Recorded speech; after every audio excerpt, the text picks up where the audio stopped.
पूर्ण परमात्मा पाप कर्म दंड को भी काट सकता है।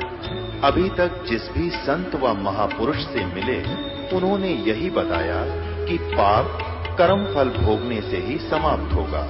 वो प्रभु कौन है जो पाप कर्म को काट देता है, वो काल के बंधन से छुड़वा देता है।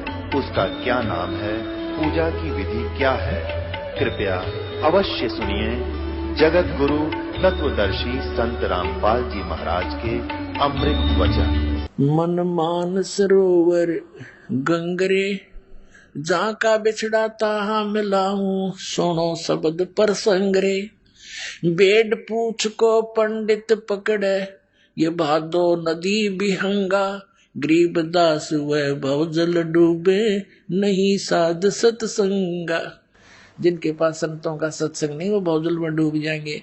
तो यहाँ क्या बता रहे हैं कि उस सत्संग के अंदर जाओ जहां वो प्रसंग चल रहे हैं सतनाम के, सच्चे नाम का, उस संत का संग करके फिर पल पल पर भी अंगरे, पल पल में नाओ। उस पर भी में जो पर भी तुम्हारी 12 साल में लगेगी, यहाँ तो रोज लानी पड़ेगी वाह। यानी श्वास उस श्वास से सेवन करो, या पर भी ना हो दिन रात।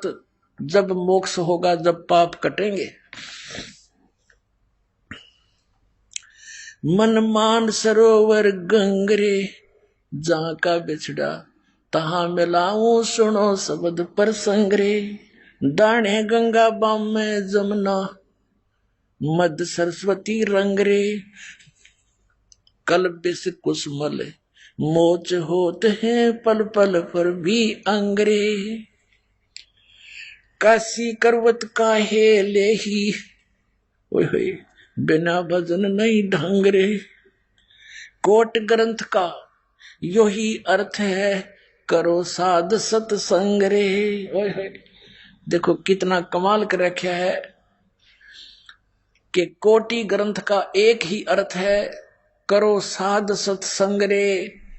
यानी पूरे संत का संग करो, नकली संतों से भी बात नहीं बनेगी।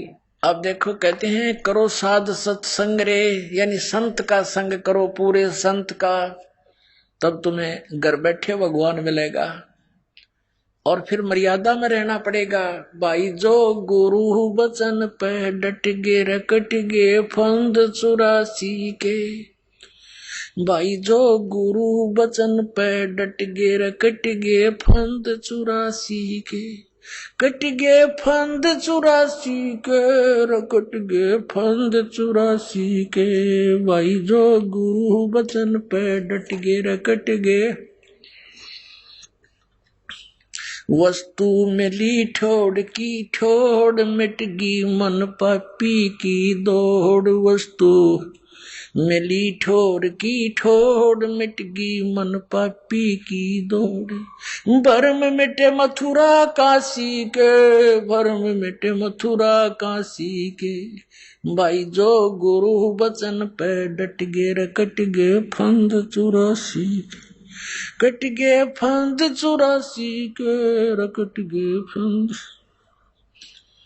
तो यही बताना चाह रहे हैं कि वस्तु मिली ठोड़ की ठोड़, और मिट गई मन पापी की दौड़। यो भटकाए फिरा था किते मथुरा और काशी में।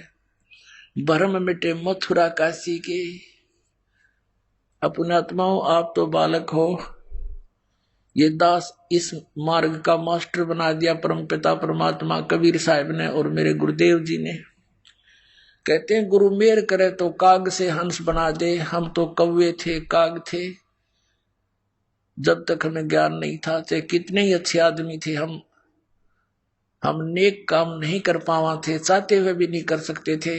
नीत थी कि कुछ करें क्या, कुछ रास्ते का पता नहीं था। अब देखो परमात्मा के पाने के लिए इन भोली आत्माओं ने कैसे कैसे सितम सहे हैं, इन नकली गुरुओं ने कैसे जुल्म इनके साथ किए हैं।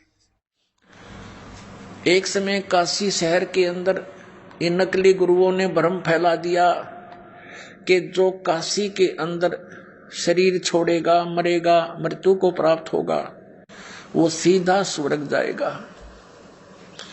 और साथ में ये कह दिया कि जो मगहर में मरेगा वो गधा बनेगा, क्योंकि वहां की भूमि को भगवान शंकर जी ने श्राप दे रखा है। और मगहर एक शहर है, मगहर एक नगर है, गोरखपुर शहर से 25 किलोमीटर दूर, और जिला बस्ती की तरफ आते हैं। अब तो जिला बस्ती से अलग एक डिस्ट्रिक्ट बना दिया, संत कबीर नगर। मगर उस संत कबीर नगर के अंतर्गत आता है। ब्राह्मणों ने यानी गुरुओं ने यह भ्रम फैला दिया कि जो मगहर मरेगा वो नरक जाएगा, गधा बनेगा। और वहां बह रही थी एक दरिया, आमी नदी, उसको भी भगवान शंकर ने श्राप दे दिया था, वो सूख गई थी, ऐसा उन्होंने बताया था। परमात्मा कहा करते थे कबीर जी कि भाई अच्छे सत साधना करने वाला भक्त, जो हम मंत्र विधि बताते हैं, अच्छे कर्म करने वाला, अच्छी सत साधना करने वाला कहीं प्राण त्याग दो, वो जाएगा अपने यथा स्थान पर। और पाप करनिया चाहे काशी में रो चाहे मगर, वो तो सीधा नरक जाएगा। ये बकवाद करते हैं, आपको मूर्ख बना रहे हैं। लेकिन परमात्मा कहा करते थे, ये पर भी लेन जाते है दुनिया, हमारा ज्ञान किने ना सुनिया। ये धक्के खान जा पर भी लेन, रोड बनाने, तालाब बनाने के लिए हम गधे भी ना नाम है। जींद शहर के पास एक पंडारा गांव है, वहां एक तालाब है जोड़, और उसमें कहते हैं सोमवार वाली अमावस्या को नहा तो सबके पाप कट जाए। उसमें गधे भी ना पानी पी, ऐसा गंदा तालाब है, और वहां नहा के मोक्ष बता रखा है कि वहां नहाने से मुक्ति हो जाएगी, दूना पाप लगे। तो यहाँ क्या बताते हैं, हमरा ज्ञान किने ना सुनिया, और पर भी लेन जाते है दुनिया। वहां जाते हैं भटकने के लिए, कर्म बिगाड़ने के लिए, हमारा ज्ञान किसी ने नहीं सुना। तो क्या बताते हैं कि जैसे परमात्मा के चाहने वाले व्यक्ति उन काशी के ब्राह्मण गुरुओं से जुड़े हुए थे, आगे उनके एजेंट गुरु होते हैं गांव में, उन्होंने फैला दिए भ्रमणा के गुरुओं का आदेश है कि जो काशी में शरीर छोड़ेगा वो सीधा स्वर्ग जाएगा। तो कुछ बुजुर्ग व्यक्ति वो कहने लगे अपने पुत्रों से कि बेटा हमारा तो अंत आ लिया, ना जाने हम 1 वर्ष के हैं 2 वर्ष के हैं, हमारे लिए काशी में रहने की व्यवस्था कर दो, हम मृत्यु को प्राप्त के बाद स्वर्ग चले जाएंगे पुत्र। अब प्रत्येक संतान की इच्छा होती है कि जिस माता पिता ने हमारे लिए आजीवन इतना कष्ट झेला, हमारे को पाला पोसा, क्या हम इतना नहीं कर सकते? कोई बड़ी बात नहीं। तो उन्होंने काशी शहर के अंदर कमरे लेकर के किराए पर अपने माता पिता को रखने का उद्देश्य लेकर काशी पहुंचे। तो पहले तो उन गुरुओं के एजेंटों के साथ जाकर उन गुरुओं से मिले कि हमें कोई कमरा दिलवा दो। तो उन गुरुओं ने सोचा कि हम क्यों ना अपने पास ही रख लें बुजुर्गों को, और उन्होंने कहा भी तुम ऐसा करो हमारे पास छोड़ दो, 2 रोटी हम खाएंगे ये भी खाते रहेंगे। तो बच्चों ने सोचा भी बहुत अच्छी बात है। फिर ऐसे कोई छोड़ने वाला नहीं, माता पिता ने कहा बेटा हम इन गुरुओं का अन्न नहीं खाएंगे, कुछ पैसे आपने देने होंगे। कहा पिताजी नहीं, क्यों माताजी जरूर देंगे। तो उन गुरुओं ने वो पैसे बता दिए कि इतने रुपये महीने के खर्चा इनका होता है। अगर 10 रुपए होते थे तो 20 रुपए बता दिए उन्होंने, 2-4 रुपये फिर दान के भी दिए, क्योंकि गुरुओं के गुरु, ग्रामों के गुरु जो उनको लेकर गए थे उनके गुरु वो थे। तो क्या हुआ, कुछ दिनों के बाद एक गुरु के घर पे 10-10 बुढ़ा बुढ़िया बैठ गए।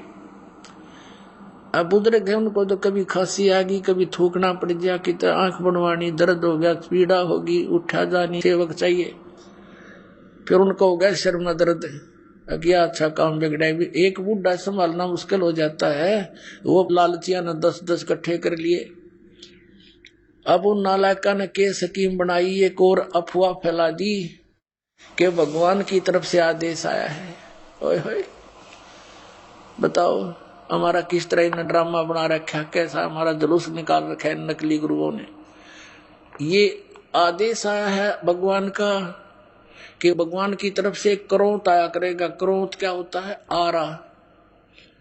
एक क्रोध आपने देखा होगा, आरा पहले हाथ से चलाते हैं लकड़ी काटने के लिए, ऐसे 2 जने हैंडल करते हैं, एक इधर से एक इधर से, लंबा होता था 8-8, 9-9 फुट लंबा आरा। उसके दांतरे से होते हैं, लोहे का बना हुआ पतराहा, उसके लकड़ काटते हैं उससे, आरे से। क्रोध बोलते हैं उसको, क्रोध। कहा कि भगवान की तरफ से क्रोध आएगा। उन्होंने एक गंगा दरिया के किनारे एक ऐसा स्ट्रक्चर तैयार कर दिया, उसके दूर यानी 20-20 फुट दूरी पर अंडरग्राउंड ले जाकर रस्से बांध दिए और उनके एक पुलिस ही बनाकर फिट कर दिया सारा सिस्टम। और वो अलग से जाकर के दूर बोझड़े झाड़ होते थे, उनमें उसका हैंडल कर लिया, वहां भी गुप्त रखा हैंडलिंग, यानी उसके रस्से बांध कर वहां से खींच ले। वो बुजुर्ग कहने लगे, बेटा हमने तो मरना ही है, और इससे आसान मौत क्या होगी? भगवान की तरफ से क्रोध आता है और कहते उस क्रोध से जो शीश कटवा लेगा वो सीधा स्वर्ग जाता है, और उसकी एक्स्ट्रा फीस रख दी। तो बच्चों ने सोचा भी ठीक है, जब माता पिता की इच्छा है तो वो फीस भी देनी शुरू कर दी और माता पिता को कटवाना शुरू कर दिया। अब वो क्या करते, ऊपर से क्रोध आता, एक स्ट्रक्चर बना रखा था आरक्षी,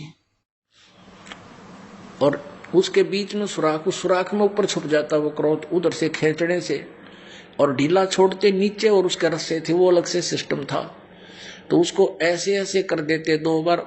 गर्दन कैसी होती है प्राणी की, 2 बार करते वो कट जाता, और कभी वो हैंडल उलझ जाता, ना आता वो क्रोध, तो उसको उठा लेते थे बुजुर्ग को कि उठ लो, आपका आदेश नहीं हुआ है। फिर उनको और पक्की जस जाती रहो, ये तो बस सचमुच भगवान की तरफ से आता है। और वो रोता बैठ के बेचारा, हे भगवान मैं पापी घना हूं, मुझे स्वीकार नहीं किया। अगले दिन उसका काम कर देते हो, तो उलझ गया था रस्सा उसका, अगले दिन वो काट दिया। तो हमने वो क्रोध लेने भी शुरू कर दिए कि ताकि परमात्मा मिल जावे, और उस क्रोध से भी बुरा काम अब कर रहे हैं ये नकली पंथों के गुरु। इन भोली आत्माओं को नष्ट कर रहे हैं, इनके जीवन को। अब क्या बताते हैं, काशी क्रोध काहे ले ही, बिना भजन नहीं ढंग रे। कहते हैं काशी में क्रोध किस लिए लेने जा रहे हो भोले आदमियों? इस सतनाम और सार नाम के भजन बिना किते ठिकाना नहीं, कोई ढंग नहीं तुम्हारा, कहीं आपको ठीक ठिकाना नहीं मिलेगा। ये गलत साधनाएं हैं। काशी करवत काहे ले ही, बिना भजन नहीं ढंग रे। कोट ग्रंथ का यही अर्थ है, करो साध सत्संग रे। करोड़ ग्रंथों का ये अर्थ है, संतों का सत्संग करो, उनका संग करो। कबीर साहब कहते हैं, राम बुलावा भेजिया, दिया कबीरा रोए। जो सुख है संत के संग में, वो बैकुंठ में न हो। बैकुंठ में तीसरी में बुरी बकवाद है, जैसे ऊंच नीच, ऊंचे छोटे बड़े पद हैं, पोस्ट हैं, सारे नाच गाने बकवाद है। अपनी पुण्य पूंजी वहां नष्ट करने का एक विशेष स्थान है। वो पूंजी खत्म होते फिर नरक में फेंक देते हैं जबरदस्ती, जैसे यहाँ से उठाकर मार दिए जाते हैं। सब जगह ऐसी प्रोसीजर है। तो परमात्मा कहते हैं, समझाते हैं, परमात्मा हमें बताना चाहते हैं कि स्वर्ग की आस मत करना बच्चों। अपने ऊपर कहते हैं, धर्मदास सुन अमर कहानी, और अपनी महिमा हमने आप बखानी। अपने बारे में जानकारी आप देनी पड़ी। हमारी महिमा से परिचित किस ब्रह्मांड में कोई प्राणी नहीं पाया। तो अपने आप ही कहते हैं कबीर, राम बुलावा भेजिया, दिया कबीरा रो। यानी आपको समझाने के लिए अपने ऊपर उदाहरण दे रहे हैं भगवान। और जो सुख है साध के संग में, जो यहाँ आपका मोक्ष होगा, आपको सुख होगा, वो बैकुंठ में नहीं हो। माता सुख नाम की चीज नहीं, नकली सुख है। तो सुख समरूप स्वरूप शुभानम निश्चल अचल अभांग रे। आसन अस्तल असल तास के, बाना बिरद बिनंगरे, बिन ही पंखों उड़े गगन को, चाल चाल विहंगरे, दिव्य दृष्टि तो दर्श करते हैं हरदम कला उमंगरे, परानंदनी पारख लीजे। ओए होए, मूल मंत्र ओम अंगरे। देख संतों के ये अमरवाणी आदरणीय गरीबदास साहिब जी, ये वेदों से भी गूढ़ रहस्य है। इनमें क्या बताया है कि परानंदनी पारख लीजे, मूल मंत्र ओम अंगरे, गायत्री गलता न ध्यान है, सोहम सुरत सुहंगरे। अब कहते हैं उस मूल मंत्र का जो 2 अक्षर के मंत्र हैं, ओम उसका एक पार्ट है, हिस्सा है, अंग है। परानंदनी पारख लीजिए, परानंदनी ओहो पूर्ण सुखदायक जो मंत्र है मूल मंत्र, उसको परख लो। उसका मूल मंत्र ओम अंगरे, मूल मंत्र का ओम, उस सतनाम का ओम एक अंग है, पार्ट है। और फिर क्या बताया है, गायत्री गलतान ध्यान से, गायत्री माने उसका हृदय से गायन कर, उसका जाप कर। और सोहम सुरत सुहंगरे, अपना आत्मा देखो। ये दोनों बता दिए मंत्र सतनाम के 2 अक्षर के, ओम तो उसका एक पार्ट है, और दूसरा सोहम सुरत सुहंगरे, सुहंग माने हे जीव। तो इन दोनों मंत्रों का सुरती के साथ यानी ध्यान से सही सुरत लाकर, सुरत और नृत मन पवन इन चारों से मंत्र जाप किया जाता है सतनाम का, तब इसका लाभ होता है। वैसे सांस चलते रहे, मन कहीं घूमता रहे, उससे आपको लाभ नहीं होगा। श्वास बाहर क्या छोड़ रहे हैं, कौन सा मंत्र, उस पर ध्यान रहे, सुरत रहे, अंदर कौन सा ले रहे उस पर भी ध्यान रहे, तो ये मंत्र आपका एक श्वास उस श्वास का सतनाम का मंत्र सफल हो गया। और इसकी कीमत बहुत गणी है। क्या बताते हैं, ओम सोहम पालड रंग होरी हो, 14 लोक चढ़ाव राम रंग होरी हो, 3 लोक पासंग दर रंग होरी हो, तो ना तुले तुलाया राम रंग होरी हो। आदरणीय गरीबदास साहिब जी परमात्मा कबीर जी से प्राप्त ज्ञान को कैसे बता रहे हैं कि ये एक ऐसे जाप किया हुआ सुरत नृत मन पवन से, सुरत नृत मन पवन, पवन माने वायु, प्राण, सांस, और सुरत ध्यान रखकर मन इन सब को लगा के रखे एक सुमरण करने का। ऐसे किया हुआ एक सिमरण की कीमत कितनी होती है सतनाम के जाप की, कि एक तराजू के एक पलड़े में एक मंत्र की कीमत रख दे। ऐसे सिमरण किए हुए पूरे संत से लेकर नकलियों से लिए हुए का कोई लाभ नहीं। और इस विश्व में कोई भी इस दास के अतिरिक्त इस मंत्र का अधिकारी नहीं है देने का। इससे सिद्ध है कि सब नकली होंगे। अगर इसको कोई दे रहा होगा मुझ दास से प्राप्त करके, क्योंकि ये 18 वर्ष से दास प्रदान कर रहा है, हो सकता है कोई नकली नीच और दुश्मन जनता का हो गया हो तैयार कहीं, तो उसको आपने समझना है, उसे दूर रहना है, औरों को भी समझाना, अपने भाई बहन वहां फंस गया होता है। तो एक कीमत इस प्रकार प्राप्त की हुई कीमत एक पलड़े में रख दे और दूसरे में ये 14 लोक चढ़ा दे। ओहो, शिव जी का लोक, विष्णु का लोक, ब्रह्मा का लोक, दुर्गा का लोक, ब्रह्म लोक, और ऊपर जितने भी ये नकली नीचे के अताल पताल ये सारे दर दे। अतल उतल कहते हैं 14 लोक चढ़ावे राम रंगोरी। और 3 लोक, ये पृथ्वी लोक, स्वर्ग लोक और पाताल लोक, ये भिन्न है। इन न तब पास्यंग रखते, इनकी तो कीमत को नहीं, उसकी तो गणना नहीं। और तो ना तुले तुलाया राम रंग होरी हो, होरी माने खुशी, कि ये खुशी जिनके पास ये मंत्र है वो खुशी मनावे इस जीवन की, कि सफल कर लिया आपने इस मंत्र नाम अपने जीवन को। ओम सोहम पालड़ रंग होरी हो, 14 लोक चढ़ावे राम रंग होरी हो, 3 लोक पासंग धर रंग होरी हो, तो ना तुले तुलाया राम रंग होरी हो। ऐसे किया हुआ सिमरन सुरत नृत मन पवन से उसकी इतनी कीमत आपकी बढ़ जाएगी। और आपने अंतिम श्वास तक इसका जाप करना है। राम नाम रटते रहो जब तक घट में प्राण, कभू तो दीन दयाल के बिनक पड़ेगी कान। यानी इस मंत्र का जाप आपने अंतिम श्वास तक जब तक घट में प्राण सुमरण करना है, चलते उठते बैठते, नाम उठत नाम बैठत नाम सोत जागवे, नाम खाते नाम पीते नाम से ती लागवे। हठ योग नहीं करना आपने, ठीक है, बैठ के भी करना है तो ध्यान लगाओ मंत्र पे। ये सुरत शब्द अभ्यास है। हठ योग करना आंख बंद करके कान बंद करके, ये सुरत शब्द नहीं है तो बकवास है सारी। यानी अपनी सुरती को अभ्यास करा के इस नाम के ऊपर ये डटे, इस अभ्यास करो कि इसमें कुछ देर रुके, या इसके लिए संघर्ष करो, चलते फिरते उठते बैठते जाओ, फिर रोके मन को, फिर जाओ, फिर रोक के फिर लगाओ, ये अभ्यास करना है और कुछ दिनों में बिल्कुल सेट हो जाएगा। इसको सुरत शब्द अभ्यास बोलते हैं। वो नहीं था, वो गलत साधनाएं थी उनकी, गुण सुन लो बोला, इससे मोक्ष हो जाएगा। वाह भाई वाह, वो मोक्ष नाम से होगा, सतनाम से, जो 2 अक्षर का है। फिर बताते हैं, परानंदनी पारख लीजिए मूल मंत्र ओम अंग्रे, गायत्री गलतान ध्यान है, सो हम सुरत सुहंगरे। सुहंग माने जीव। हे प्राणी, ये 2 मंत्र हैं और इनका सुरती से, ध्यान से, मन से इसका जाप करें। अजप्पा जपो निस्वासरम, जीत चलो जम जंगरे।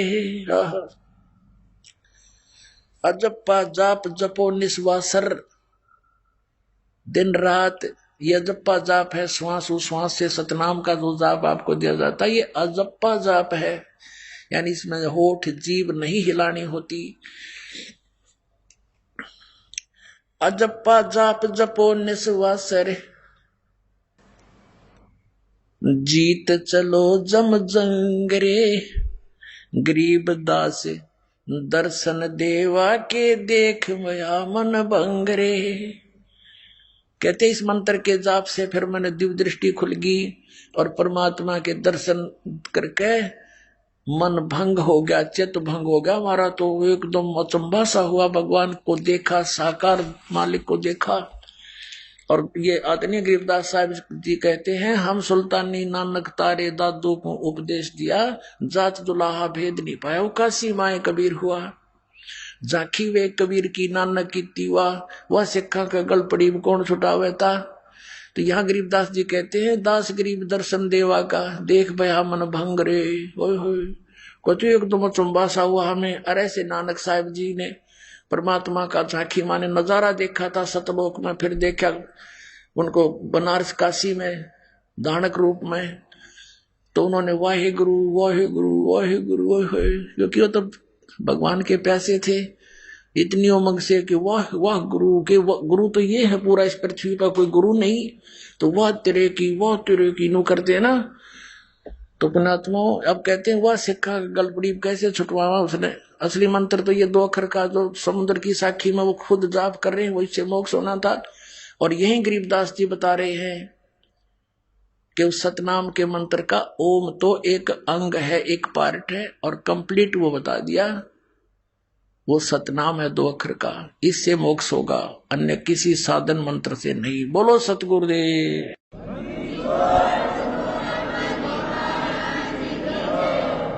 परम पिता परमात्मा पूर्ण ब्रह्म, सारी सृष्टि के रचनहार कबीर देव जी, कबीर साहब, अल्लाहू अकबर, ये हम सब के जनक हैं, सब के पिता हैं। ये सर्व सुखदाई भगवान है। यो परमात्मा वह भगवान जिसने सारे ब्रह्मांडों की रचना की, जो अमर अविनाशी है। वही परमात्मा पवित्र भारतवर्ष की इस पावन धरती पर काशी शहर के अंदर 120 वर्ष रहे, एक जुलाहे की भूमिका किया करते थे। तो वो कबीर जुलाहा नाम से प्रसिद्ध, दानक नाम से प्रसिद्ध वो परमात्मा सारी सृष्टि के रचनहार है। जो भगवान के गुण, परमात्मा के गुण वेद बताता है, वही लीलाएं परमेश्वर ने अपने विधान अनुसार प्रत्येक युग में की है। क्या की है? गोता मारू स्वर्ग में, जा बैठूं पाताल, कह कबीर ढूंढता फिरूं अपने हीरे मोती लाल। कबीर परमात्मा जी बता रहे हैं अपनी महिमा कि मैं अपने हीरे मोती लालों को इस संसार रूपी सागर में गोते लगा लगा कर ढूंढ रहा हूं, खोज रहा हूं। कलयुग के अंदर उस परमेश्वर ने कौन कौन से हीरे मोती लाल इकट्ठे किए थे? आदरणीय धर्मदास साहिब जी, आदरणीय मलुकदास साहिब जी, आदरणीय दादू साहिब जी, आदरणीय नानक साहिब जी, आदरणीय गरीबदास साहिब जी, गांव छुड़ानी, जिला झज्जर, हरियाणा वाले। क्योंकि गरीबदास कई हुए हैं जो संत कहलाए हैं, लेकिन वो इनकम्प्लीट थे, वो काल के ही जाल में थे, तो इसलिए इनका पूरा एड्रेस बताना पड़ता है। आदरणीय गरीबदास साहिब जी, गांव छुड़ानी, जिला झज्जर, हरियाणा वाले। आदरणीय गीसा दास साहिब जी, गांव खेखड़ा, जिला मेरठ, उत्तर प्रदेश वाले। ये अपने हीरे लाल परमात्मा ने खोजे, स्वयं ही जाकर के उनसे मिले। कितने दयालु हैं हमारे भगवान। वो हमारे पिता हैं और अपने बच्चों के लिए माता पिता ही कष्ट उठाया करते हैं। जिन माता पिता के बच्चे कुसंगत में गिरकर शराब पीते हैं, घर से धन ले जाते हैं, उसको नाश करते हैं, माता पिता समझाते हैं, प्यार से समझाते हैं, रोते हैं बैठकर, और वो नशे में उनकी एक नहीं सुनता, पास से निकल जाता है। माता पिता देखते रह जाते हैं, कई बार गालियां भी देने लग जाता है शराब के नशे में। तो पुण्यात्मा, हमने इस काल के इस झूठे सुख की भांग पी रखी है, और इस नशे में हम अपने पिता को पहचान नहीं पाते, और हम उनके साथ बदतमीजी भी करते रहे। पुण्यात्माओं, जब आपको ये दास की कहानी जो परमात्मा ने अमर कथा अपनी आप बता रखी है, ये सत्संग आपके हृदय में उतर जाएगा, आपको ये सब बातें सच्ची लगेंगी, क्योंकि ये सच्ची हैं। आपकी आंखों में आंसू आया करेंगे जब कभी एकांत में परमात्मा की लीला से आप मनन किया करोगे। वो परमात्मा अनंत कोट ब्रह्मांड का मालिक हमारे लिए भटक रहा है, हम उसको पहचान नहीं पाते, क्योंकि इस काल भगवान ने, ज्योति निरंजन ने हमारे ऊपर एक विशेष प्रभाव डाल रखा है 3 गुणों का, और उसके बाद हमारे अंदर अज्ञान बरवा दिया, परमात्मा निराकार सिद्ध करवा दिया। उसके ढोल के डंके पर किसी से सुन लो, हिंदू, मुसलमान, सिख, ईसाई, परमात्मा तो निरंकार है, वो तो निराकार है, दिखाई नहीं देता।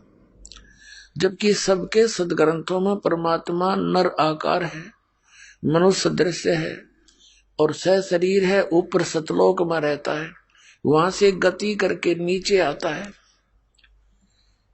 आपको थोड़ा सा ज्ञान सुनाते हैं कि वो परमात्मा कैसी लीला करता है, कहाँ प्रमाण है। आपको दिखाते हैं ऋग्वेद के अंदर कि वो परमात्मा कैसी लीला करता है, फिर आपको आसानी से समझ में आएगा। देखिएगा ऋग्वेद मंडल नंबर 9, 10 ये इकट्ठे ही अनुवाद किए हैं। ये कहाँ से प्रकाशित है? प्रकाशक है सर्वदेशी कार्य प्रतिनिधि सभा, महर्षि दान भवन, रामलीला मैदान, नई दिल्ली से। मुद्रक Prince offset printers 1510 Pataudi house, Daryaganj, नई दिल्ली से। यहां से छपी है। अब देखिएगा ऋग्वेद मंडल नंबर 9, सूक्त नंबर 86 का मंत्र नंबर 26 में क्या कहा है? यज्ञ करने वाले यजमानों के लिए परमात्मा, यज्ञ करने वाले मतलब जो धार्मिक अनुष्ठान करते हैं, भक्त, भक्ति करने वाले भक्तों, यजमान माने भक्तों के लिए परमात्मा सब रास्तों को सुगम करता हुआ उनके विघ्नों को मर्दन करता है, उनके संकटों का नाश करता है, उनको पवित्र करता हुआ और अपने रूप को सरल करता हुआ वह कांति में परमात्मा। ये कबीर, इसको कबीर, ये देखो यहां लिखा है कबीर, हम बोले कबीर, हम वह बोले हैं वह को, इसका इन्होंने संधि छेद करके यो बना दिया कवि, कबीर। जैसे पुनः कहो चाहे पुनर्जन्म कहो, पुनः जन्म, तो ये कबीर कहो, इसको र लगा के नीचे हलंत लगा दें तो कबीर भी बोल सकते हैं। तो इसका अर्थ इन्होंने सर्वज्ञ कर दिया था, यहां लिखना चाहिए था कबीर देव। अब देखो एक यजुर्वेद के अंदर इस महर्षि दानंद ने ही यजु का अर्थ यजुर्वेद किया है, वो सही किया है। देखिएगा ये यजुर्वेद है, महर्षि दानंद सरस्वती द्वारा इसका अनुवाद है। प्रकाशक है सर्वदेशी कार्य प्रतिनिधि सभा 2/5, महर्षि दानंद भवन, रामलीला मैदान, नई दिल्ली। ये दुर्भाषा, ये महर्षि दानंद सरस्वती द्वारा इसका अनुवाद है। मुद्रक Prince offset printers 1510 Pataudi house, Daryaganj, नई दिल्ली से। अब देखिएगा यजुर्वेद के 36वें अध्याय के 63 अध्याय यानी 36वां अध्याय है। इसके प्रथम मंत्र में रेचम वाचम परपदे मनो यजु परपदे। अब ये यजु शब्द है और यहां देखिएगा इसका अनुवाद करते हुए महर्षि दानंद ने यजु का अर्थ यजुर्वेद कर दिया। बिल्कुल सही है। यदि इसके स्थान पर यहां अर्थ कर देता यजु माने पूजा करने की स्तुति, तो ये महिमा यजुर्वेद की है। यजु के और भी बहुत से अर्थ होते हैं, तो यजुर्वेद ना लिखकर यदि यहां पर वो अन्य अर्थ कर देता तो कैसे समझते कि यजुर्वेद के बारे में कहा गया है। तो यजु, जैसे यजु को यजुर्वेद लिख दिया, और जैसे यहां देखिए इसकी जिल्द पर भी यजुर्वेद लिखा है। ये पुस्तक यजुर्वेद है, और जहां पर ये ओनली यजु लिखा है तो भी ये यजुर्वेद ही जाना जाता है, यजुर्वेद की महिमा है। ठीक है, अब हम लेते हैं उसी ऋग्वेद को, यजुर्वेद रख दिया। अब इस पर हम फिर आ जाते हैं ऋग्वेद मंडल नंबर 9 सूक्त 86 मंत्र 26 पर। यज्ञ करने वाले यजमानों के लिए, भक्तों के लिए परमात्मा सब रास्तों को सुगम करता हुआ उनके विघ्नों को यानी संकटों को मर्दन करता है, नाश करता है, उनको पवित्र करता हुआ और अपने रूप को सरल करता हुआ आर्य समाज के लोग और साथ में दयानंद परमात्मा को निराकार बताता है और वेदों को सही मानता है। वेद बता रहे हो तो साकार है, अपने रूप को सरल करता है, क्योंकि सतलोक के अंदर तीसरे मुक्ति धाम में जहां परमात्मा रहता है वहां उनका शरीर मनुष्य सदृश है। एक रोमकूप में करोड़ सूर्य मिला दे, करोड़ चंद्रमा, तो परमात्मा के उस रोमकूप के रोशनी से भी फीकी पड़े, इतना तेजो में शरीर है। और वो परमात्मा एज इट इज न्यू का न्यू आ जाए यहाँ पर तो हमारी आंखें बंद हो जा, जैसे उल्लू को सूर्य नहीं दिखता, वो देख ही नहीं सकता। तो इसलिए यहाँ आकर अपनी लीला करने के लिए, हमें यथार्थ ज्ञान देने के लिए, अच्छी आत्माओं को मिलने के लिए अपने रूप को हल्का तेज पुंज का बनाकर आता है। तेज पुंज अन्य दे धरकर इस विध हमको भेंट ही। तो यहां देखिएगा, अपने रूप को सरल करता हुआ वह कांति में परमात्मा, यो कबीर देव लिखना था यहां पर, कबीर देव, हम उसको कबीर साहब बोल रहे हैं। देव माने परमेश्वर भगवान, वो कबीर भगवान, कबीर देव लिखना था, कबीर देव लिख देते न, शर्मावचित है, कबीर देव लिख देते। विद्युत के समान क्रीड़ा करता हुआ वर्णीय पुरुष को प्राप्त होता है, अच्छी आत्मा को मिलता है। देखिएगा अब 27 में बताया वो परमात्मा रहता कहाँ है। जो परमात्मा तेज पुंज परमात्मा, तेज पुंज का परमात्मा है, जो परमात्मा ध्युलोक के तीसरे पृष्ठ पर विराजमान है, ओहो सतलोक में बैठा है, वहां रहता है वो। अब देखो ऋग्वेद मंडल नंबर 9 और सूक्त 82 में, ऋग्वेद मंडल नंबर 9 और सूक्त 82 का यह मंत्र नंबर 1 है। जो सर्वोत्पादक प्रभु, सबकी उत्पत्ति करने वाला परमेश्वर, प्रकाश रूप है, तेजो में शरीर युक्त है, सद्गुणों की वृष्टि करने वाला, पापों का नाश करने वाला, पाप हरण करने वाला है। वह राजेव, राजा के समान, राजेव, ये देखना, ये हम पढ़ रहे हैं 269 पे, ना ये नकली फेरने होंगे और कोई सा प्रश्न दिखा दिया होगा। ये 270, देखो राजा के समान दर्शनीय है, वो देखने जोगा राजा जैसा, यानी मनुष्य दृश्य है वो भगवान। और वह पृथ्वी आदि लोक लोकांतरों के चारों ओर शब्दमान हो रहा है। वह वर्णीय पुरुष को, अच्छी आत्मा को, जो दृढ़ भक्त है उसको पवित्र करता हुआ प्राप्त होता है। यानी अच्छी आत्मा, दृढ़ भक्त उसको मिलता है।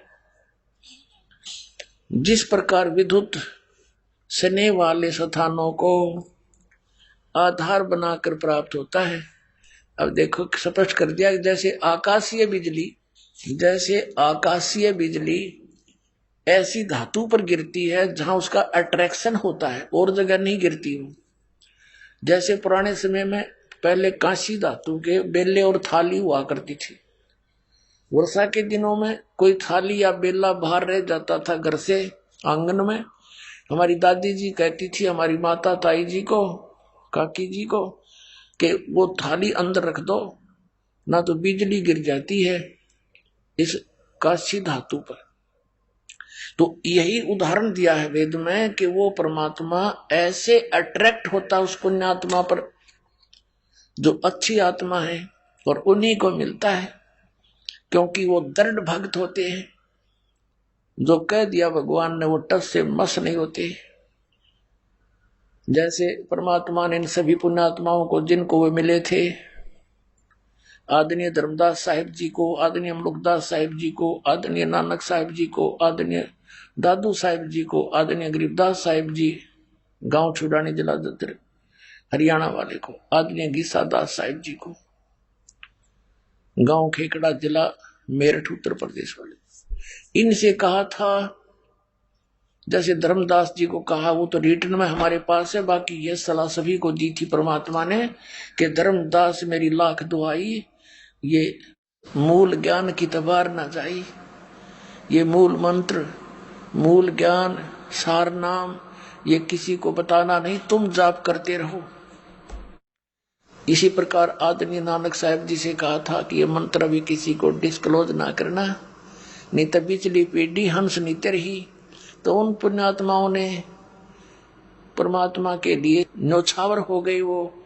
जैसे नानक साहिब जी ने सतनाम 2 अक्षर के मंत्र का किसी भी सिख को उसकी आवाज़ नहीं लगने दी, एक बार बोल के अवश्य सुना दिया, प्रमाणित करने के लिए विधि नहीं बताई।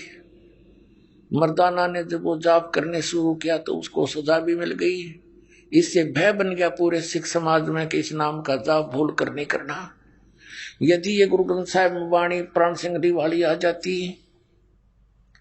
तो ये नकली पंथ, राधा स्वामी पंथ, धन धन सतगुरु पंथ या दूसरे पंथ जो पनपे हुए हैं, जैसे ये बालगेश्वर वाला पंथ, अंसादेश वाला, सतपाल वाला, और बाकी ये नकलची हैं सारी, आसाराम जैसे और सुधांशु जैसे, ये सारे ये नाम शुरू कर देते।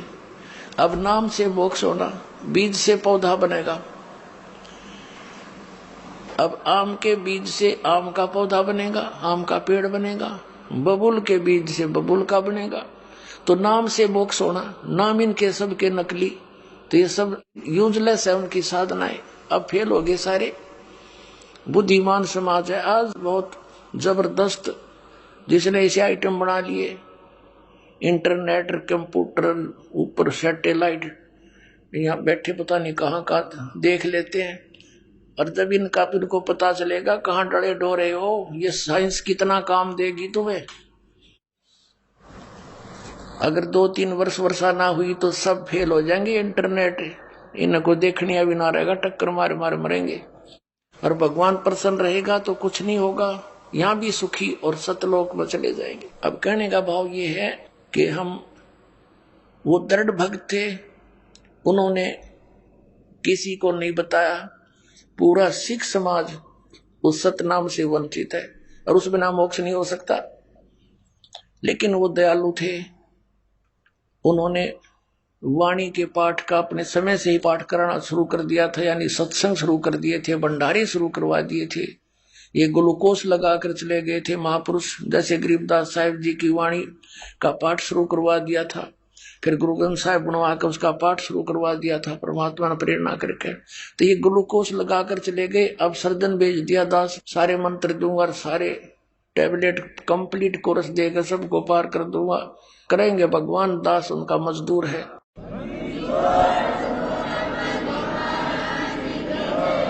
अब वो बिचली पीढ़ी आ गई जिसके लिए सारा खेल इन महापुरुषों ने, भगवान ने मिलकर खेला। काल के जाल से बचाए रखी सतभक्ति को। अब आगे देखिएगा, ऋग्वेद मंडल नंबर 9 और सूक्त 82 का मंत्र आपने एक देख लिया। क्यों परमात्मा अपने दृढ़ भक्त को पवित्र करता हुआ वर्णीय पुरुष को मिलता है। जैसे विद्युत आकाशीय बिजली स्नेह वाले स्थानों को आधार बनाकर प्राप्त होता है। अब नंबर 2 में क्या कहा, किस उद्देश्य से आता है भगवान। पर हे परमात्मा, उपदेश करने की इच्छा से आप, यानी तत्व ज्ञान बताने की इच्छा से आप महापुरुषों को प्राप्त होते हो, अच्छी आत्माओं को मिलते हो, और आप अत्यंत गतिशील पदार्थ के समान यानी तीव्रगामी होकर के हमारे आध्यात्मिक यज्ञ को प्राप्त होते हो हैं। आप कबीर देव हैं, आप कबीर देव हैं। वेद मेरा भेद है, मैं ना वेदन के माही, और जोन वेद से मैं मिलूं, ये वेद जानते नहीं। परमेश्वर परम पूज्य कबीर साहब ने कहा था कि धर्मदास, ये चारों वेद मेरी ही महिमा का गुणगान करते हैं, लेकिन इनमें वर्णित विधि से मेरी प्राप्ति नहीं हो सकती। और जिस विधि से मेरी प्राप्ति हो सकती है वो वेदों में नहीं, क्योंकि वो परमात्मा स्वयं ही आकर बताता है। वो सूक्ष्म वेद है जो दास को उपलब्ध हुआ और दास ने समझा परमेश्वर कबीर जी गुरु जी की कृपा से। और उस सूक्ष्म वेद को कबीर पंथी जो 12 के 12 पंथ वो नहीं समझ सके, और ये सब काल के पंथ थे वह। और ये राधा स्वामी, धन धन सतगुरु, सच्चा सौदा, जय गुरुदेव, जनौद वाला, बिहानी वाला, ये सारे कुएं के पानी, आगरा वाला, ब्यास वाला, ये राधा स्वामी, इनके पास वो मंत्र नहीं। मंत्र से मोक्ष होगा, इस नाम बिना मोक्ष हो नहीं सकता, और वो इनके पास नहीं। तो ये सारे काल के ही जाल में फंसे हुए थे। अब ये लीला करता है परमात्मा, वो किन किन महापुरुषों को मिले। आदरणीय धर्मदास साहिब जी को मिले।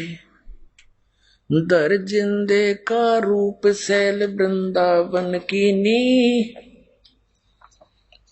तहाँ मिले धर्मदास करते हैं बहुत अधीनी। आदरणीय गरीबदास साहिब जी ने कहा, हम सुल्तानी नानक तारे, दादू को उपदेश दिया, जात जुलाहा भेद न पाया, वो काशी माए कबीर हुआ। वो किन किन को मिले परमात्मा? जिंदा महात्मा का रूप बनाकर धर्मदास जी को वृंदावन में मिले।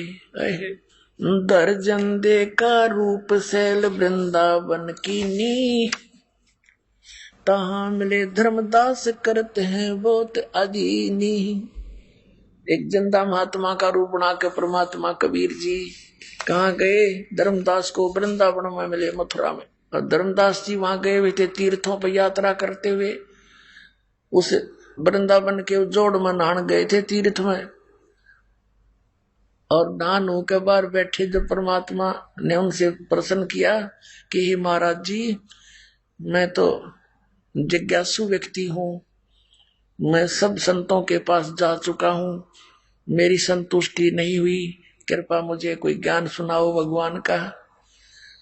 जब धर्मदास लगा गीता की महिमा सुनाने, तब परमात्मा ने उनसे प्रश्न उत्तरी की कि मैं एक जिज्ञासु व्यक्ति हूँ। स्वयं तो अपने आप को तो दास बताया, और उस धर्मदास जी को उसको महात्मा कहा। हे महात्मा जी, मुझे कुछ ज्ञान सुना दो। तो उनसे काफी प्रश्न उत्तरी हुई। फिर परमात्मा ने कहा कि आप गीता जी को मानते हो? कहा जी। भगवान कौन है? प्रश्न किया परमात्मा ने कि श्री कृष्ण, श्री विष्णु जी, श्री शंकर जी और ब्रह्मा जी, ये सर्वेश्वर महेश्वर, इनकी जन्म मृत्यु नहीं होती। आइए अब हम उन श्रद्धालुओं के अनुभव जानते हैं जो जगत गुरु तत्वदर्शी संत रामपाल जी महाराज जी से दीक्षा प्राप्त कर चुके हैं तथा उनके द्वारा बताए गए भक्ति मार्ग पर चल रहे हैं। सर नमस्कार। नमस्कार सर। सर क्या नाम है आपका? मेरा नाम अखिलेश गुजर। सर कहाँ से आए आप? मैं शहर सनावत, जिला खरगोन, MP मध्य प्रदेश का हूँ। अखिलेश जी क्या करते हैं आप? मैं पेशे से डॉक्टर हूँ सर। सर हम आपसे पूछना चाहेंगे कि संत रामपाल जी महाराज से आप कब जुड़े? मैं संत जगत गुरु तत्वदर्शी संत रामपाल जी महाराज जी से अक्टूबर 2012 में जुड़ा सर। संत रामपाल जी महाराज से नाम दीक्षा लेने से पहले आप क्या भक्ति करते थे? वही अन्य देवी देवताओं की भक्ति करता था। चूंकि नर्मदा तट का था, इसलिए नर्मदा की पूजा, नर्मदा जी को भी थोड़ा मानता था। पवित्र नदी और माँ के स्वरूप उसको माना जाता है। ओमकारेश्वर क्षेत्र का था, इसलिए अन्य देवी देवता उनकी भक्ति के साथ साथ नर्मदा की भी भक्ति करता था। और एक नर्मदा तट में जो साधु संत रहते थे, मैं उन्हीं को मानता था कि यही साधु संत हैं। वो एक साधु थे, उनको मैंने अपना गुरु बना रखा था, जो कि फक्कड़ थे, जटाएं रखते थे और कुछ योगा वगैरह भी सिखाते थे। तो उन्हीं की मैं उनके बताए अनुसार ही भक्ति करता था। अखिलेश जी, चूंकि आप डॉक्टर हैं, एक डॉक्टर के पास लोग अपना रोग दूर करने के लिए, अपनी शारीरिक पीड़ाओं को दूर करने के लिए डॉक्टर का सहारा लेते हैं, डॉक्टर के पास आते हैं। आप खुद एक डॉक्टर हैं, हम आपसे जानना चाहेंगे कि आपने संत रामपाल जी महाराज से नाम दीक्षा क्यों ली? सर कुछ मेरे साथ ऐसी घटना घटी कि परमात्मा ने मुझे शरण में बुलाना था, संत रामपाल जी महाराज ने। तो उसके पहले कुछ तैयारियां मेरे से करवाई। समय परिस्थितियां कुछ ऐसी बनी कि मुझे सारे कामकाज ठप हो गए। मैंने अपने मित्रों के साथ एक कारखाना डाल दिया था, जो कि वेल्डिंग रॉड का होता है। उसमें मुझे बहुत ज्यादा लॉस गया और वहीं से मेरी इच्छा हुई कि ये सब काम बेकार है और कहीं एकांत में जाना चाहिए। इन चीजों से भी हटके कुछ शांति चाहिए, क्योंकि पैसा तो एक अलग चीज थी, पर जो मानसिक शांति मेरी असंतुलित हो रही थी, मेन उद्देश्य वही था कि मैं कहीं शांति पाना चाह रहा था। और मैंने इसी दौरान साधु संतों की शरण ग्रहण करी। मैं एक नाथ संप्रदाय के साधु से भी संपर्क में रहा, तो मैं मानसिक संतुलन बहुत डिस्टर्ब हो रहा था। इसीलिए मुझे मेरे मित्र ने बताया और मैं जगत गुरु तत्वदर्शी संत रामपाल जी महाराज की शरण में आया। सर, संत रामपाल जी महाराज से अभी तक जितने भी अनुयायी जुड़े हैं, जिनसे भी हमारी मुलाकात हुई है, जिनका भी हमने साक्षात्कार लिया है, सभी ने बताया है कि किसी को मानसिक रोग था वो ठीक हो गया, किसी को शारीरिक रोग था वो ठीक हो गया है, किसी को आध्यात्मिक लाभ मिले हैं, किसी को आर्थिक लाभ मिले हैं। हम आपसे जानना चाहेंगे अखिलेश जी, चूंकि आप डॉक्टर हैं तो संत रामपाल जी महाराज से नाम दीक्षा लेकर के आपको क्या फायदा मिला है, क्या लाभ मिले हैं? सबसे पहले तो मुझे इस मानव मनुष्य जीवन का मेन उद्देश्य पता चला कि आखिर मनुष्य जीवन होता क्या है, क्योंकि इससे पहले तो पशुओं की तरह जीवन जी रहे थे। डॉक्टर चूंकि थे जरूर नाम से, पर जो जीवन था वही था जो एक साधारण जनता जीती है। नशा करना, दोस्तों के साथ घूमना, और परमात्मा जी की शरण में आने से सबसे पहला और सबसे बड़ा लाभ मुझे जो मिला कि जैसे ही मेरी मानसिक संतुलन थोड़ा गड़बड़ हुआ और मुझे लॉस हुआ धंधे में, उसी दौरान मेरी शादी हो गई थी। तो शादी के 5-6 साल बीत चुके थे और मेरे घर श्रीमती जी को जो भी गर्भ धारण होता था उसमें दिक्कत आ जाती थी। मैंने अच्छे अच्छे डॉक्टरों से संपर्क करा। मेरे पास में इंदौर जैसा बड़ा सा शहर है, वहां के जो फेमस डॉक्टर थे मैंने उनसे भी मुलाकात करी। तो वो लोग यही बोलते थे, ऐसी प्रॉब्लम आजकल आम बात हो गई है और कुछ नहीं, अगली बार फिर से आप थोड़ा ध्यान रखिए, प्रिकॉशंस रखिए, आराम करने दीजिए। ऐसे जो भी मेडिकल टर्म्स के हिसाब से जितने भी रूल्स होते हैं वो सब मुझे बता देते थे और मैं उनके अनुसार फिर अगली बार सारे नियमों को फॉलो करता था, पर कुछ भी लाभ नहीं हो पा रहा था सर। वाइफ के साथ 3 बार ऐसी घटना चूंकि हर 6 महीने साल भर के अंदर हो रही थी, तो मेरा विश्वास उठ गया था मेडिकल लाइन से कि डॉक्टरों से ही सब कुछ नहीं हो सकता है, क्योंकि कहीं ना कहीं डॉक्टर भी भगवान के आगे सिर झुकाता है। तो डॉक्टर सब कुछ नहीं कर सकता, भगवान भी कोई चीज है। और मैं संत रामपाल जी महाराज की शरण में जा चुका था, तो मुझे ऐसा लगा कि कहीं ना कहीं संत रामपाल जी महाराज की दया से ही कुछ आगे बढ़ सकता हूँ। उसी बीच मेरा एक विचार भी हो गया था, जब उनकी मैं पीड़ा देखता था ऐसे समय में, तो मेरा विचार हो गया था कि अब मैं ये इस टाइप की कोई भी चीज नहीं चाह रहा हूँ बच्चे जैसी। अब मैं किसी भी गरीब व्यक्ति के बच्चे को, या जिसके पास ज्यादा बच्चे या कोई अनाथालय, वहां से एक बच्चा अडॉप्ट कर लूंगा। क्योंकि बच्चा चाहिए क्यों, सिर्फ मनोरंजन के लिए, आगे चल के आपकी सेवा कर सके, ऐसे इसी सुविधाओं के लिए बच्चा चाहिए। तो मैंने ये विचार किया कि किसी गरीब व्यक्ति का बच्चा अडॉप्ट कर लूंगा। और मैं श्रीमती जी से बार बार बोलता था कि एक कोई गरीब परिवार देखेंगे और अपन बच्चा ले लेंगे। तो मुझे बोलती थी कि नहीं, कभी खुद का भी बच्चा होना चाहिए, मैं भी माँ बनना चाहती हूँ। और मुझे आज अच्छे से याद है कि वो दिन 31 दिसंबर 2014 का था। रात का समय चल रहा था, मैं और मेरा मित्र हम लोग बैठे थे ऐसे घर पर ही, चाय के साथ हंसी मजाक चल रही थी, और वो अपने घर चले गए, मैं अपने घर पे रेस्ट कर रहा था। इतने में सुबह सुबह करीब 4 बजे मुझे एक सपना सा आया, और वही सपना सेम भक्तमती मेरी वाइफ को भी आया। हम दोनों को ऐसा एहसास हुआ कि कहीं ना कहीं हमारे कमरे में बंदी छोड़ संत रामपाल जी महाराज जी आए, और एक अचानक सी हल्की सी लाइट का एहसास हुआ और एक शांति फील हुई। तो वैसे मेरी आंखें खुल गई करीब 10 मिनट बाद, और मेरी वाइफ की भी आंखें खुली। हमने एक दूसरे से देखा और पूछा कि आपको कुछ दिखा? मैंने बोला हाँ, मुझे भी कुछ दिखा। और बोले कि क्या दिखा? तो मैंने बोले पहले आप बताओ। उन्होंने बताया कि भाई मुझे रामपाल जी महाराज जी के दर्शन हुए। मैंने कहा मुझे भी सदगुरु रामपाल जी महाराज जी के दर्शन हुए। वो दिन था भगत सर, और आज का दिन है कि बंदी छोड़ परमात्मा और संत रामपाल जी महाराज की दया से दास के पास एक 2 साल की गुड़िया है, और इतनी सुंदर है कि कोई भी देखता है तो बोलता है यार ये आपकी गुड़िया नहीं हो सकती। बिल्कुल ही सुंदर सी, हेल्दी सी है। और उसको कभी, अभी तक 2 साल हो गए, मुझे डॉक्टर के पास अलग से नहीं ले जाना पड़ता, क्योंकि मैं भी एक डॉक्टर हूं, पर चूंकि बच्चों के भी डॉक्टर रहते हैं तो मुझे कहीं ऐसा जरूरत नहीं पड़ता कि मैं जैसे कहीं ले जाऊं। हल्की सी सर्दी जुकाम होती है और मैं बोलता हूँ थोड़ा सा रामपाल जी महाराज जी ने कुछ दया बख्श रखी, प्रसाद के रूप में, कुछ चरणामत के रूप में वो देते हैं, और वो खेलने लग जाती है। जब मुझे ऐसे लाभ हुआ तो मैं खुद आश्चर्य रहा, और मैं जनता से भी यही प्रार्थना करूंगा कि आप खुद अंदाजा लगा सकते हैं कि मैं डॉक्टर होने के बाद निराश हो गया था और मेरी कोशिशें फेल हो रही थी। तो मुझे बंदी छोड़ संत रामपाल जी महाराज की दया से ये लाभ प्राप्त हुआ। इसके बाद मुझे एक बवासीर की समस्या खुद को थी, चूंकि हल्की सी थी तो मैं ध्यान नहीं दे रहा था। मैंने छोटी मोटी दवाइयां ले रखी थी, फिर भी कुछ आराम नहीं मिल रहा था। पता ही नहीं चला वो तकलीफ कब गायब हो गई। ऐसे बहुत सारे लाभ जो छोटे छोटे आए दिन हो जाते हैं, जिनका कभी एहसास भी नहीं हो पाता, और परमात्मा कब वो लाभ दे देते हैं पता ही नहीं चलता। सर, आप एक शिक्षित व्यक्ति भी हैं और साथ ही डॉक्टर भी हैं। जैसा कि आपने बताया कि आपको संतान की प्राप्ति नहीं हो रही थी, और संत रामपाल जी महाराज से नाम दीक्षा लेने के बाद आपको संतान की प्राप्ति हुई है। सर, जैसा कि हम देखते हैं कि साइंस का जमाना है और लोग डिजिटल इंडिया की बात कर रहे हैं, क्या ऐसे समय में लोग इस बात पे विश्वास कर पाएंगे कि किसी संत से आशीर्वाद लेने से ऐसे लाभ मिल सकते हैं जो राहत डॉक्टरों से नहीं मिल सकती, वो संत के आशीर्वाद से मिल सकती है। आप चूंकि खुद एक डॉक्टर हैं, आप इस बारे में क्या कहना चाहेंगे?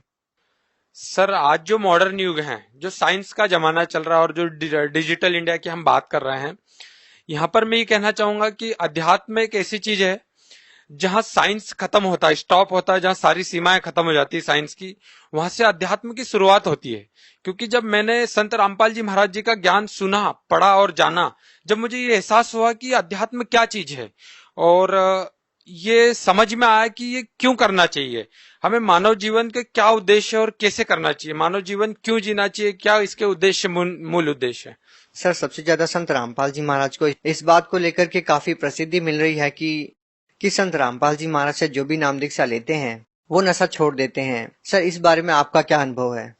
सर, मैं खुद नशा करता था, क्योंकि जो फ्रेंड सर्कल था वो कुछ ऐसा था कि कभी ना कभी हफ्ते में एक बार कुछ ड्रिंक वगैरह या फिर सिगरेट की एक आदत सी हो गई थी, मैं खुद भी लेता था। और नशे की आदत के कारण क्या होता था सर कि मेरे खुद का चिड़चिड़ापन बढ़ जाता था और कभी कभी हम दोनों का बहुत झगड़ा हो जाता था और इतना गुस्सा आ जाता था मुझे कि बहुत सारी चीजें मैं तोड़फोड़ कर दिया था, करता था। ये मेरी एक बहुत बैड हैबिट थी और इस नशे की लत को रामपाल जी महाराज जी के आशीर्वाद मात्र से ऐसा छूट गया कि मुझे पता ही नहीं चला। उससे पहले मैंने कई बार कोशिश कर चुका था मैं कि ये नशा दूर हो जाए। मैं काफी कुछ 8-8 दिन तक कोशिश करता था, ले नहीं पाता था, कसम खा लेता था कि अब नशा नहीं करूंगा। 8 दिन बाद पता चलता था कि एक ऐसी लत सी खींचती थी और चूंकि डॉक्टर होने के नाते जानता भी था कि ये एक बैड हैबिट है, इससे बहुत सारी बीमारियां पैदा होती है। पर मैंने अपने इतने से जीवन में देखा है कि जो बड़े बड़े स्पेशलिस्ट लोग हैं, जो दूसरे को राय देते हैं कि नशा नहीं करना चाहिए, वो भी छुप छुप के नशा करते हैं। मैंने अपने जीवन में देखा है। तो ये बंदी छोड़ रामपाल जी महाराज की आशीर्वाद मात्र से मेरी ये सारी आदतें पूरी तरह से छूट गई। सर, भगत समाज को आप इस बारे में क्या संदेश देना चाहेंगे? मैं सारी भगत समाज से और सारे मानव समाज से एक ही प्रार्थना करना चाहूंगा कि चूंकि मैं भी खुद डॉक्टर हूं, आप देखते हैं हॉस्पिटलों में आके, या हम खुद भी देखते हैं जब ड्यूटी पे या कभी ऐसे केसेस रहते हैं, तो हजारों की संख्या में लोग तड़पते रहते हैं, उनकी बीमारियों का निदान नहीं लग पाता। वो डॉक्टरों के चक्कर पे चक्कर काटते रहता है, हॉस्पिटलों पे चक्कर काटते रहता है, पर उसका कोई निवारण नहीं लग पाता। और चूंकि डॉक्टर भी खुद अपने कार्य को शुरू करने से पहले एक बार भगवान को जरूर याद करता है, वो मानता है कहीं ना कहीं कि भगवान जैसी कोई चीज इस दुनिया में है, मेरे से भी ऊपर, या इस दुनिया को चलाने वाली कोई शक्ति है जो हम सबसे ऊपर है। तो मेरा एक सभी से एक ही निवेदन है कि आप अगर पूरी तरह थक चुके हो और आपको कहीं ना कहीं विश्वास हो कि भगवान इस दुनिया में है, तो आप बंदी छोड़ सदगुरु रामपाल जी महाराज जी की शरण में आके देखें, उनका ज्ञान सुने, समझे। क्योंकि पूरा ज्ञान शास्त्रों, वेदों, रामायण जी, गीता जी, कुरान शरीफ, बाइबिल, जितने भी दुनिया के ग्रंथ, धर्म शास्त्र हैं, उन सबसे रामपाल जी महाराज जी ने प्रमाणित करके दिखा दिया कि भगवान कौन है, कैसा है, कैसा मिलता है, उसको पाने की विधि क्या है।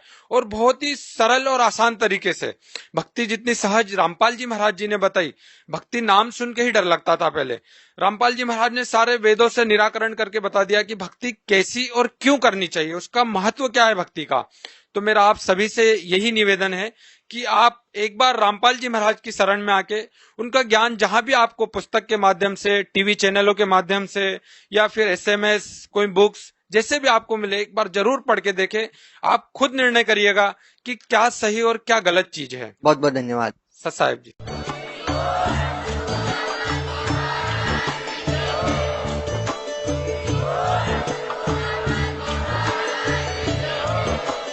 आप सुन रहे थे जगत गुरु तत्वदर्शी संत रामपाल जी महाराज जी के मंगल प्रवचन। अधिक जानकारी के लिए विजिट कीजिए हमारी वेबसाइट www.jagatgururampalji.org। संत रामपाल जी महाराज जी के शुभ आशीर्वाद से पूरे विश्व भर में 500 से भी ज्यादा नाम दीक्षा केंद्र हैं, जिन पर संत रामपाल जी महाराज जी द्वारा ऑनलाइन निशुल्क नाम दीक्षा दी जा रही है। अपने नजदीकी नाम दीक्षा केंद्र का पता करने के लिए संपर्क करें 8222880541।